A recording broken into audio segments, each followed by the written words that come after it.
नमस्कार दोस्तों, आप सभी देख रहे हैं अनुराग की वाणी यूट्यूब चैनल। मेरा नाम है अनुराग। आज मैं आप सभी के लिए लेकर आ गया हूँ सब्सक्राइबर्स की भेजी एक सच्ची और डरावनी कहानी। कहानी को शुरू करने से पहले मैं आप सभी को अपने दूसरे चैनल के बारे में बताना चाहता हूँ जिसका नाम कहानीकार है। तो दोस्तों, वहाँ पे भी आप सभी को खौफनाक कहानियाँ सुनने को मिलेंगी। तो लिंक मैंने डिस्क्रिप्शन में दे दिया है, आप सब उस चैनल को भी जाकर सब्सक्राइब कर लीजिए। तो चलिए बढ़ते हैं आज की कहानी की तरफ। आज की कहानी हमें सना खान जी ने भेजी है। तो अब मैं आप सभी को कहानी सना जी के पॉइंट ऑफ व्यू से सुनाऊंगा। तो हेडफोन्स लगाइए और इस कहानी को अपनी आंखों के सामने इमेजिन करके सुनिएगा। मेरा नाम सना है और मैं दिल्ली की रहने वाली हूँ। यह घटना मेरे साथ तब घटित हुई जब मैं अपनी शादी के बाद अपने हनीमून के लिए शिमला गई हुई थी। यह जो घटना मेरे साथ घटित हुई है, यह बहुत ही ज़्यादा खौफनाक और दर्दनाक घटना है। मैं आज भी इसे याद करती हूँ तो मेरी रूह कांप जाती है। यहाँ तक कि मेरे पति की भी रूह कांप जाती है। यह बात है साल 2016 26 दिसंबर की, जिस दिन हम दिल्ली से शिमला पहुँचे थे। उसी रात हमने एक 3rd क्लास होटल बुक किया था, जहाँ ज़्यादा सुविधाएं अवेलेबल नहीं थी, क्योंकि उस वक्त नोटबंदी के चलते हमारे पास कैश ना हो पाने के चलते इसलिए हमने एक 3rd क्लास होटल बुक किया था। और उस वक्त ऑनलाइन ट्रांजैक्शन भी हर जगह नहीं अवेलेबल थी। जिस रात हम शिमला पहुँचे, उस वक्त मैं और मेरा पति दोनों थक चुके थे, इसलिए हम दोनों जल्दी ही खाना खाकर सो गए। हम दोनों गहरी नींद में थे। तभी अचानक मुझे लगा किसी ने मेरा नाम लेकर मुझे पुकारा हो। वो आवाज़ सुनकर मेरी आँख खुल गई। तभी मैंने सोचा शायद यह मेरा वहम होगा, तो मैं फ्रेश होने वॉशरूम गई। वॉशरूम के अंदर एक छोटी सी विंडो थी जिसमें शीशा नहीं लगा हुआ था। वहां से मैं बाहर की तरफ देखती हूँ कि बाहर बहुत जोरों से बारिश हो रही थी और हवा भी काफ़ी तेज चल रही थी। आसपास के पेड़ भी काफ़ी जोर जोर से हिल रहे थे। मैं आप सभी को बता दूं कि जिस होटल में हम रुके थे उसके आसपास सिर्फ जंगल ही जंगल था, क्योंकि अक्सर लोगों को जंगल की तरफ रुकना बेहद पसंद था। यही सोचकर हमने भी इस तरफ होटल में रुकने का फैसला किया था। जब मैं फ्रेश हो रही थी तो उस छोटी सी विंडो से बहुत जोर जोर से हवा अंदर की तरफ आ रही थी और साथ ही बारिश की कुछ बूंदें मेरी पीठ के ऊपर आकर गिर रही थी। मैं जल्द से जल्द फ्रेश होकर अपने बेड पर आकर लेट गई।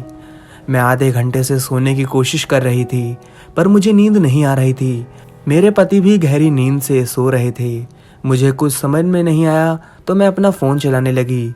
तभी अचानक से लाइट चली गई थी और मेरे आसपास काफ़ी अंधेरा छा गया था। मुझे थोड़ा डर लगने लगा। मैंने सोचा क्यों ना अपने पति को उठाऊं, पर तभी 5 मिनट के अंदर ही लाइट वापस आ गई। मैं मन ही मन होटल वालों को गाली दे रही थी। हम दोनों शिमला में लगभग 6 से 7 दिन तक रुकने वाले थे। कब फोन चलाते चलाते मैं सो गई मुझे पता ही नहीं चला। फिर जब मैं सुबह उठी तो मेरी हालत बहुत खराब थी। मुझे बहुत जोरों से बुखार हो चुका था। आज के दिन मैं और मेरे पति ने सोचा था कि बाहर पहाड़ी की तरफ घूमने जाएंगे, पर मेरी अचानक तबीयत खराब होता देखकर निशांत घबरा गया था। निशांत मेरे पति का नाम है। जैसा कि आप सभी को नाम से ही पता चलता है कि मेरा पति हिंदू है और मैं एक मुस्लिम हूँ। हम दोनों ने लव मैरिज की थी। निशान ने फौरन ही पास के हॉस्पिटल में मुझे दिखाया। डॉक्टर ने बोला इनको हरारत आ गई है, ज़्यादा भाग दौड़ करने से इनको थकान आ गई है, जिसकी वजह से इनको बुखार चढ़ गया है। मैं दवाई दे रहा हूँ, 1 दिन में ठीक हो जाएंगी। दवाई लेकर निशांत और मैं वापस होटल आ गए। कमरे में आकर मैंने दवाई खाई और मैं सो गई। मुझे थोड़ा अच्छा फील हो रहा था अब। फिर मेरी आंख दोपहर के 3 बजे जाकर खुली। जब मैं उठी तो देखती हूँ कि निशांत भी गहरी नींद में सो रहे थे। तभी अचानक से मेरा अजीब सा मन करने लगा। मैं फौरन वॉशरूम की तरफ गई और मुझे उल्टी आने लगी। मुझे उस 1 घंटे के अंदर 3 से 4 बजे के बीच तक कम से कम 3 से 4 बार उल्टी हो चुकी थी। उल्टी करने के बाद मैं फिर से आकर निशांत के बराबर में सो गई। जब मैं सो रही थी तो मुझे उस वक्त एक बहुत ही ज़्यादा डरावना सपना आया। सपने में मैं देखती हूँ कि मैं अपने पति के साथ जिस होटल में आई थी उसी होटल में लेटी हुई हूँ और कमरे की लाइट बंद है। चारों तरफ अंधेरा ही अंधेरा है। सपने में जब मैं लेटी हुई थी तो मुझे मेरे शरीर पर ऐसा महसूस हो रहा था कि कोई मेरे जिस्म के हर एक हिस्से में सुई चुभो रहा हो। इतना ही सपना देखकर मेरी तुरंत एक झटके में आँख खुल गई। मैं ऊपर वाले का नाम लेती हूँ, थैंक गॉड यह सपना था। तभी मुझे मेरे पूरे बॉडी पर दर्द महसूस होने लगा। जब मैं उठी, मैं फौरन अपने पेट के ऊपर से टी शर्ट खिसकाती हूँ तो देखती हूँ कि छोटे छोटे सुई चुभोने के निशान थे मेरे पूरे शरीर पर। निशान अभी भी सो रहे थे। मुझे काफ़ी डर लग रहा था यह जो कुछ भी मेरे साथ हो रहा था। तभी निशान भी उठ जाते हैं और मैं उनको देखकर रोने लग जाती हूँ। वह बोलते हैं, क्या हुआ, तुम रो क्यों रही हो? तो मैं उन्हें अपने शरीर पर सुइयों के निशान दिखाती हूँ। वह उस निशान को देखकर काफ़ी डर जाते हैं। वह बोलते हैं, यह सब कैसे हुआ? तो मैं उन्हें अपने सपने के बारे में बताती हूँ कि मुझे सपने में ऐसा कुछ दिखाई दिया था कि कोई मुझे सुइयां चुभा रहा हो। फिर जब मैं उठकर देखती हूँ तो असलियत में मेरे शरीर पर किसी ने सुइयां चुभाई हुई थी। उसी दिन जिस दिन मैंने सपना देखा था, तकरीबन 10 बजे करीब हम दोनों ने खाना खाकर सोने चले गए थे। सोने से पहले मैं फ्रेश होने वॉशरूम की तरफ गई थी। जब मैं फ्रेश हो रही थी तो मुझे मेरे निचले हिस्से में दर्द होने लगा। जब मैं टॉयलेट कर रही थी तभी पूरे बाथरूम में ठंडी हवा फैलने लगी। हवा के साथ साथ एक अजीब सी स्मेल भी आ रही थी। वह स्मेल किसी सड़े हुए मांस की बदबू थी। तभी मैं अपने वॉशरूम में लगे सामने वाले शीशे में देखती हूँ कि मेरे पीछे कोई तो खड़ा है। जैसे ही मैं पीछे मुड़कर देखती हूँ तो वहाँ कोई नहीं रहता। फिर से शीशे में देखती हूँ तो वहाँ कोई काला साया मेरे पीछे खड़ा था। तभी वह काला साया अचानक से गायब हो जाता है। अब वह साया शीशे में भी दिखाई नहीं दे रहा था। तभी मुझे मेरे निचले हिस्से में अचानक से फिर से दर्द हुआ और साथ ही मेरे पेट में भी दर्द होना शुरू हो गया था। मुझे कुछ भी समझ नहीं आ रहा था कि आखिर मेरे साथ यह हो क्या रहा है। कभी बुखार होता है, कभी उल्टियाँ होती हैं और अब यह पेट का दर्द और साथ ही निचले हिस्से में भी दर्द हो रहा था। मैंने सोचा अब मैं निशान को कुछ नहीं बताऊंगी। हम दोनों यहाँ हनीमून मनाने आए थे और कहाँ वो मेरी वजह से परेशान हो रहे हैं। मैं वॉशरूम से निकली और फौरन निशान के बराबर में आकर लेट गई। यहाँ से आगे तक की कहानी मुझे मेरे हस्बैंड ने बताई थी। जैसा जैसा मुझे मेरे हस्बैंड ने बताया मैं वैसा वैसा आप सभी को ही बता रही हूँ। उस रात मेरे सोने के बाद मेरा पूरा शरीर अकड़ने लगा था। मैं अपने हाथ पैर जोर जोर से बेड पर पीटने लगी थी। मेरी ऐसी हालत के चलते निशांत उड़ चुके थे। वह मेरी ऐसी हालत को देखकर काफ़ी डर गए। उन्हें कुछ भी समझ नहीं आ रहा था कि मेरे साथ यह हो क्या रहा है। अब मेरा पूरा शरीर अकड़ चुका था और मेरे मुंह से खून निकल रहा था। मेरा पति फौरन भागकर नीचे गया और स्टाफ से बोलता है कि मेरी पत्नी को ना जाने क्या हो गया है, प्लीज़ आप एम्बुलेंस को फ़ोन करके बुलवा लीजिए। जब मैं हॉस्पिटल पहुंचती हूं तो मेरे काफ़ी टेस्ट वगैरह किए जाते हैं पर हर एक टेस्ट नॉर्मल ही पाई जाती है। डॉक्टर फिर से मुझे कुछ दवाइयां देकर वापस भेज देता है क्योंकि जैसे ही मैं हॉस्पिटल पहुंचती हूं तो जो मेरा पूरा शरीर होटल में अकड़ रहा था, हॉस्पिटल पहुंचते ही मेरी अकड़न कोसों दूर थी। तभी निशान ने फैसला किया कि अब हम वापस दिल्ली घर जाएंगे। मेरे हस्बैंड ने फौरन तत्काल टिकट बुक किया और हम उसके अगले दिन सुबह ही दिल्ली के लिए निकल गए। घर पहुंचकर मेरे सास ससुर हम दोनों को देखकर चौंक गए। बोले, तुम तो 2 दिन बाद आने वाले थे, इतनी जल्दी वापस कैसे आ गए? तो निशांत अपने माँ बाप से बोलते हैं कि सना की अचानक तबीयत बहुत ही ज़्यादा ख़राब हो गई थी। मुझे इसको 2-3 बार हॉस्पिटल भी ले जाना पड़ा, तब जाकर यह थोड़ी सही हुई है। इसलिए हम दोनों ने सोचा क्यों ना वापस घर चला जाए। जब निशान ने मेरे सास ससुर को मेरी तबीयत खराब होने का बताया तब निशान की माँ बाप ने काफ़ी सवाल पूछे कि क्या हो गया, कैसे तबीयत अचानक खराब हो गई। निशान बोला, ज़्यादा कुछ नहीं हुआ था, बस नॉर्मली तबीयत खराब थी।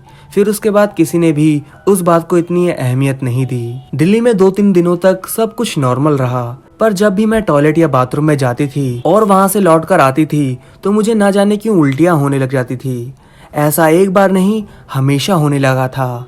जब भी मैं वॉशरूम जाती और वहाँ से लौट कर आती तो मुझे अचानक ही उल्टियाँ होने लग जाती थी और साथ ही रात में मुझे बुखार रहने लगा था और सुबह तक बुखार उतर जाता था। फिर एक दिन क्या हुआ कि मैं रात में खाना खाकर अपने कमरे में सोने चली गई थी। निशान भी खाना खाकर आ गए थे सोने के लिए। मेरे सास ससुर भी दोनों सो गए थे। मुझे रात के तकरीबन 1 बजे टॉयलेट लगा।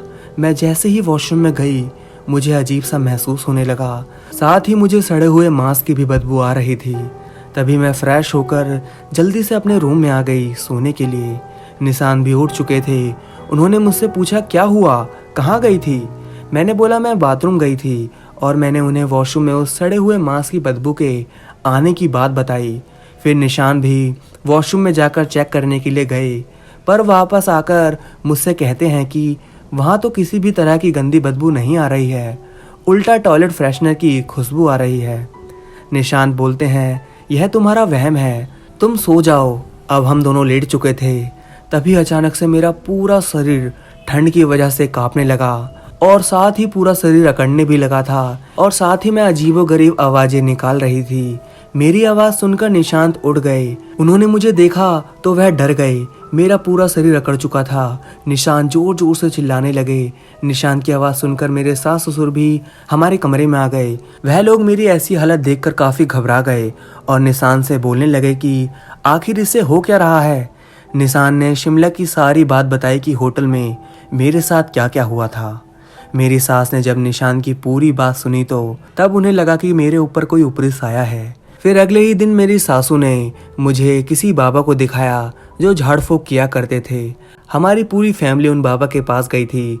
बाबा ने जब मुझे देखा तो बोला मेरे ऊपर किसी खबीस जिन का साया है जो कि बाथरूम टॉयलेट वगैरह में रहते हैं। तब निशान ने शिमला के होटल की सारी बात बताई तो बाबा बोले कि होटल के उसी रूम से वह जिन आपकी पत्नी के ऊपर आया है। साथ ही मैंने बाबा को यह भी बताया कि जब भी मैं वॉशरूम से बाहर आती हूँ तो मुझे हमेशा उल्टियाँ होने लगती हैं। तो बाबा जी ने एक हल बताया कि मुझे आपके घर चलना पड़ेगा और आपके बाथरूम में बैठकर 6 घंटे तक उस जिन को भगाने के लिए मंत्र पढ़ना पड़ेगा। तो उसी दिन बाबा हमारे घर आए और 6 घंटे लगातार उस जिन को मेरे शरीर को छोड़ने के लिए मनाया गया और साथ ही उस जिन को कसम भी दी गई कि वह फिर से कभी भी मेरे ऊपर या हमारे घर पर नहीं आएगा। फिर उस दिन के बाद से सब कुछ ठीक रहा और आज तक वह जिन कभी भी मुझे या मेरे किसी भी घर वाले को परेशान नहीं किया। तो दोस्तों यह थी सना जी की कहानी। हाय गाइस, सो आज मैं आपको एक इंटरेस्टिंग चीज के बारे में बताने वाला हूँ। First of all I really hope कि you and your family are healthy and safe. Personally मैं तो ऑल मेजर स्ट्रिक्टली मानता हूँ एंड डॉक्टर के रिकमेंडेशन फॉलो करता हूँ। बट क्या करें घर में बैठकर जब घर में कोई काम ही ना हो करने के लिए। और साथ ही साथ we need money for living right and पैसा एंडलेस नहीं होते, so we need to do something about it. So guys मैंने चुन लिया है द बेस्ट ऑप्शन जो कि स्पेशली बहुत रिलेवेंट है इस पेंडेमिक सिचुएशन में। एंड साथ ही साथ द फैक्ट दैट जब आप घर बैठ के अपने मोबाइल पर गेम खेलते हैं for fun and as a reward पैसा ऑटोमेटिकली आपके वॉलेट पे आ जाए। Guys just a couple of spin and आपके फॉर्च्यून अपने हाथ में। गाइज मेरे बहुत सारे फ्रेंड ऑलरेडी यहाँ अर्न करना स्टार्ट कर दिए हैं एंड सभी को वही जीतने को मिल रहा है जो वो चाहते हैं। कोई अर्न करता है एक फोन तो कोई टैबलेट और कोई टीवी भी। So guys go and earn your first money. And one last thing, please do not forget to follow commentaries with your result below.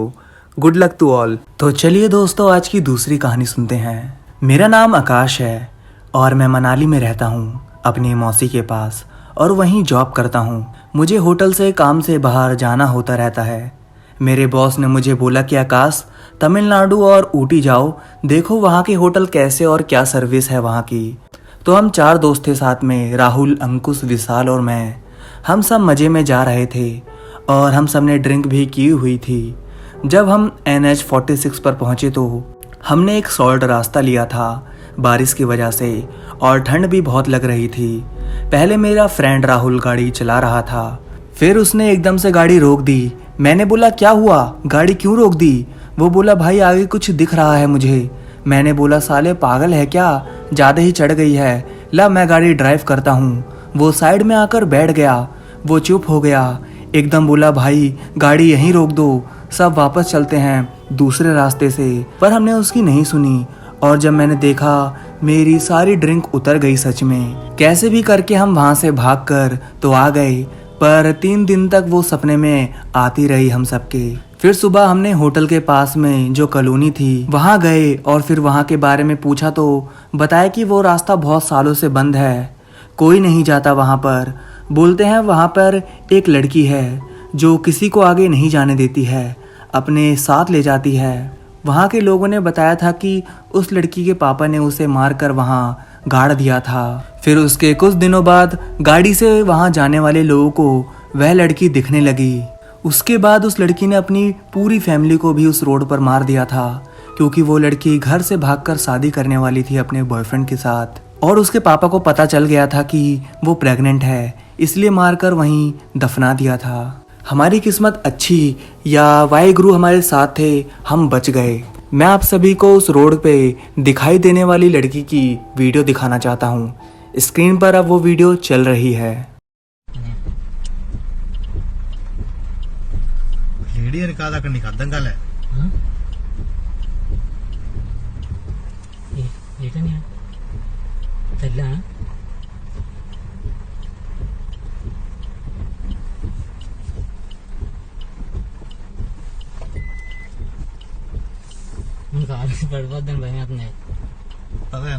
तो चलिए दोस्तों, आज की तीसरी कहानी शुरू करते हैं।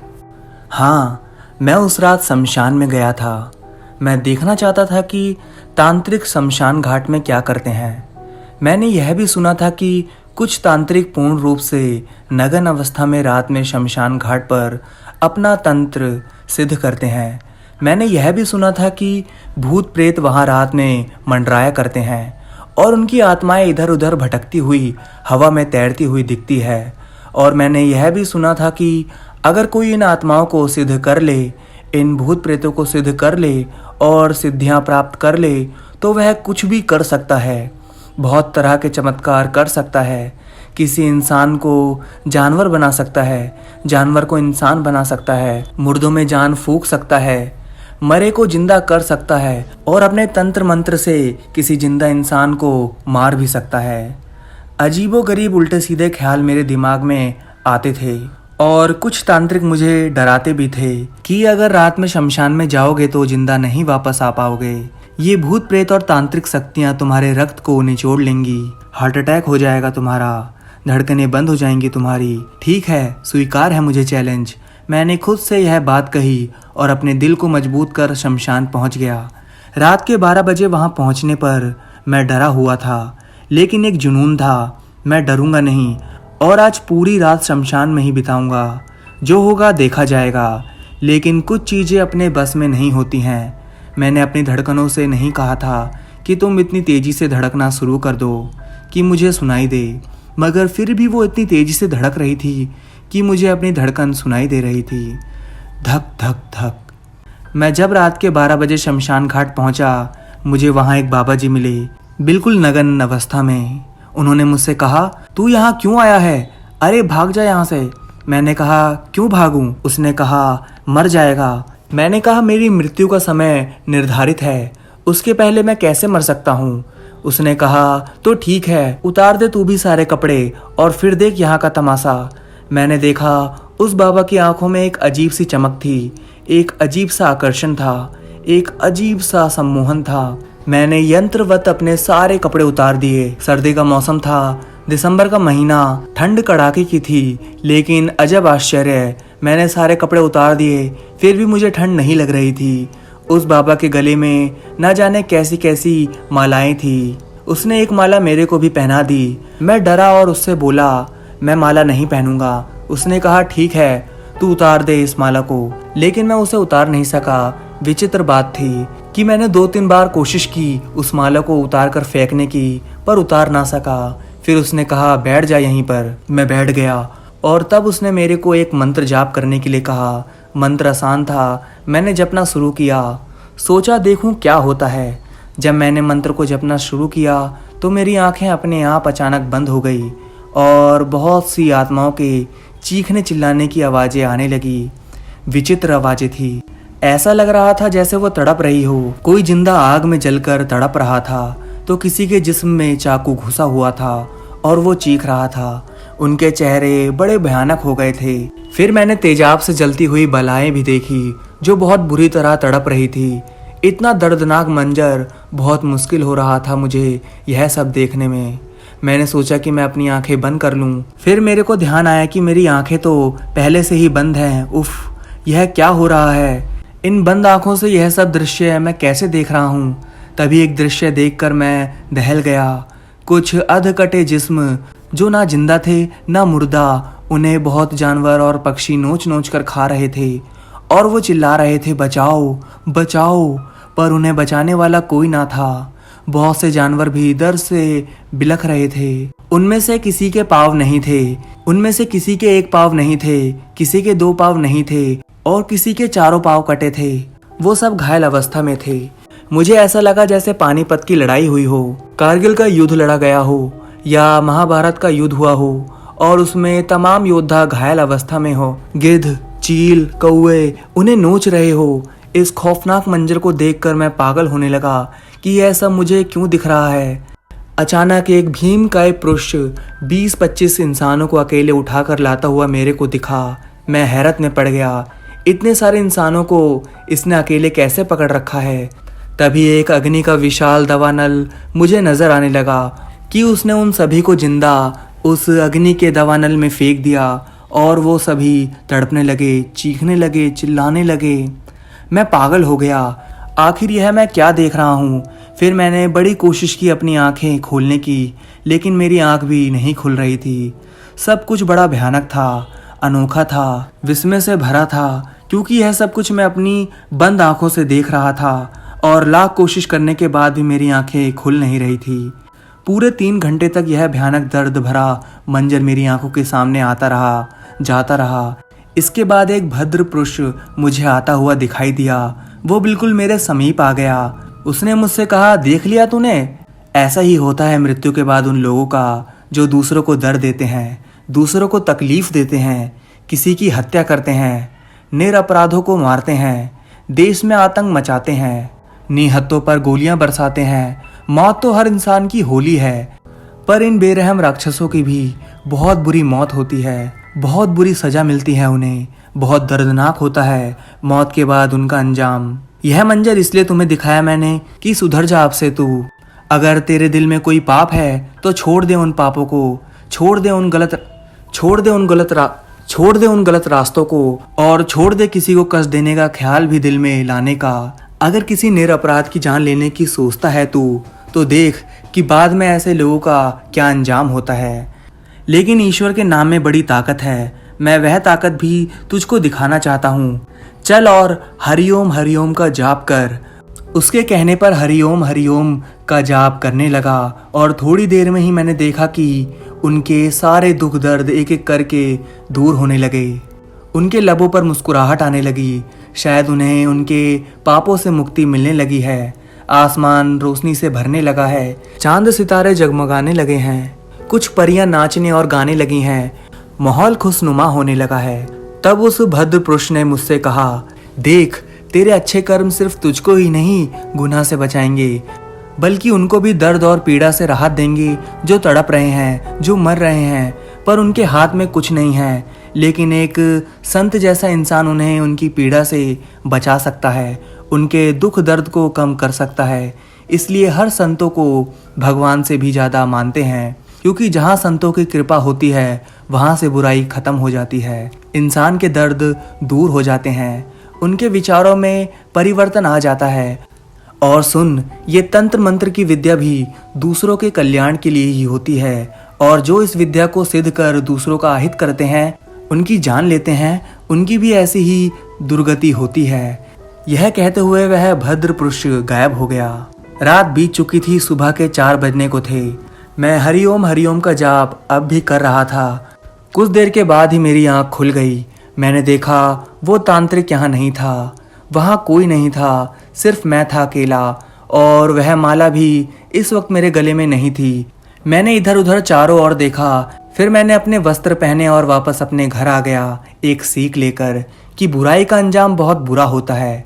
हमें बुरा नहीं बनना, हमें अच्छा बनना है, बुरे विचारों को त्याग देना है, अन्यथा हमारा अंजाम भी एक दिन बहुत ही बुरा होना है, इतना बुरा जिसकी कल्पना भी हम नहीं कर सकते हैं। इसलिए कभी तुम किसी को ना सताना दोस्त, हो सके तो किसी का भला करो और समय मिलने पर ईश्वर का नाम जरूर लो, जिससे तुम्हारे भी पाप कट जाएं और उन्हें भी राहत और मुक्ति मिल सके, जो अपने पापों के कारण दर्द में तड़प रहे हों, बिलक रहे हों और एक ऐसी स्थिति में जी रहे हो मानो ना जिंदा हो वो और ना मुर्दा। तो दोस्तों, यह थी आज की तीसरी कहानी। आपको इस कहानी से क्या सीख मिलती है और आपका क्या पॉइंट ऑफ व्यू है इस कहानी को लेकर, कमेंट करके ज़रूर बताइएगा। और साथ में कमेंट में हरिओम हरिओम ज़रूर कमेंट करिएगा। तो चलिए दोस्तों, बढ़ते हैं आज की चौथी कहानी की तरफ। मेरा नाम अमन है और मैं पंजाब के चमकौर साहिब शहर में रहता हूँ। मैं पंजाब पुलिस में जॉब करता हूँ और मुझे लूडो टैलेंट खेलना बहुत पसंद है। ये बात 3 मार्च 2021 की है। मुझे लूडो में ऑनलाइन खेलते हुए एक हैप्पी नाम की लड़की मिली।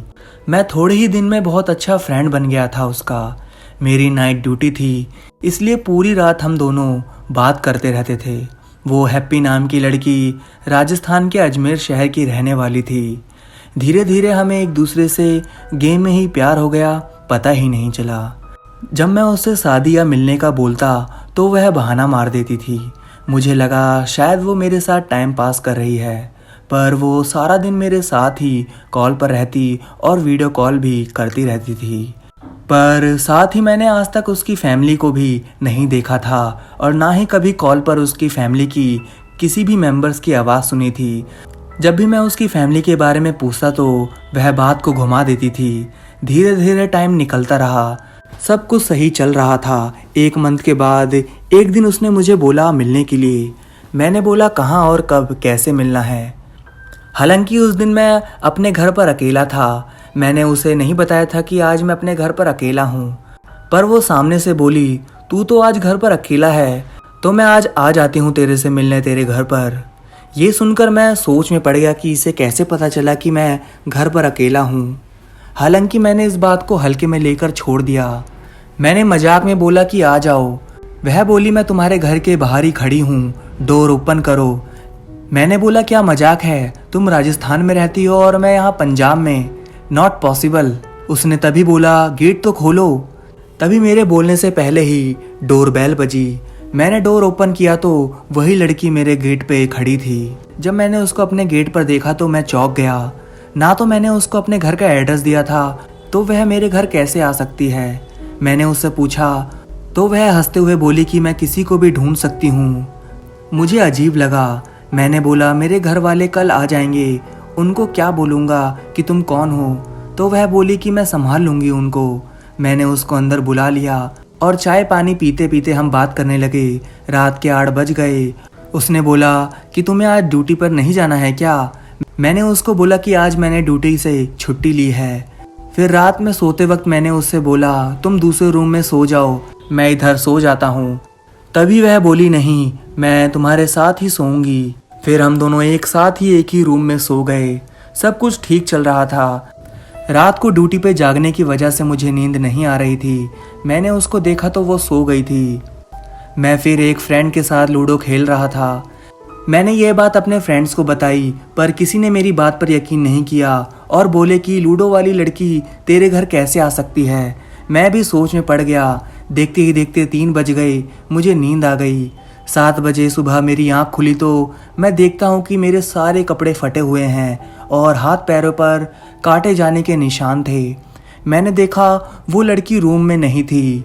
मैंने हर जगह अपने कमरे में ढूंढा, पर वो नहीं मिली। मैंने उसको कॉल किया, नंबर उसका स्विच ऑफ आ रहा था। ना तो वह गेम में मिली और ना ही वह इंस्टा में। हर जगह से वह गायब हो चुकी थी। उस दिन के बाद मुझे डेली डरावने सपने आने लगे थे। वह लड़की हर रोज मेरे सपने में आती और मुझे अपने साथ ले जाने के लिए बोलती। मैंने यह सारी बात अपने घर वालों को बता दी तो मेरी मम्मी मुझे एक बाबा के पास लेकर गई। बाबा ने बताया कि वो कोई आत्मा है जिसका इस पे दिल आ गया है और साथ ही उस आत्मा ने मेरे साथ सब कुछ किया, इसलिए वह अपनी दुनिया में मुझे ले जाना चाहती है। मैं बोला अब क्या होगा बाबा, कुछ तो करो। बाबा ने एक धागा हाथ पे बांध दिया और कोई मंत्र दिया और घर में पूजा की। उस दिन के बाद से मुझे डरावना सपना आने बंद हो गए। अब सब कुछ नॉर्मल है और मैं यह बात किसी को भी बताता हूँ तो कोई भी मेरी बात पर बिलीव नहीं करता। पर मुझे पता है कि मैं किस हालात से गुजरा हूँ। जिस पर बीतती है सिर्फ वही उसका दर्द समझ सकता है। तो दोस्तों, यह थी अमन जी की कहानी। अगर आप सभी को आज की सारी कहानियाँ पसंद आई हो तो इस वीडियो को लाइक करिए और साथ में मेरे चैनल को भी सब्सक्राइब कर लीजिएगा दोस्तों। तो मैं आप सभी से अब मिलता हूँ नेक्स्ट वीडियो में। तब तक के लिए धन्यवाद दोस्तों।